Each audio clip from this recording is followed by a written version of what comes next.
A civil authority has issued a civil emergency message for the following counties or areas: Chippewa MN, Candido MN, Lac-qui-Parle MN, Lincoln MN, Leon MN, McLeod MN, Meeker MN, Murray MN, Pipestone MN, Redwood MN, Renville, Minnesota, and Yellow Medicine, Minnesota, at 7:45 p.m. Wednesday, February 22, 2023 until 8:45 p.m. Minnesota Department of Transportation has issued a no travel advisory for the counties of Chippewa, Candido, Lac-qui-Parle, Lincoln, Leon, McLeod, Meeker, Murray, Pipestone, Redwood, Renville, and Yellow Medicine.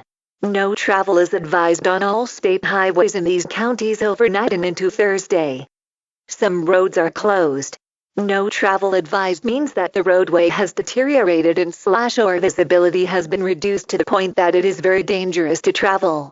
There are reports of whiteout conditions, and some weather conditions can be severe enough that road treatments are not effective, and conditions can become life-threatening for stranded travelers. A blizzard warning remains in effect until noon Thursday for all listed counties. Do not travel. No travel advised.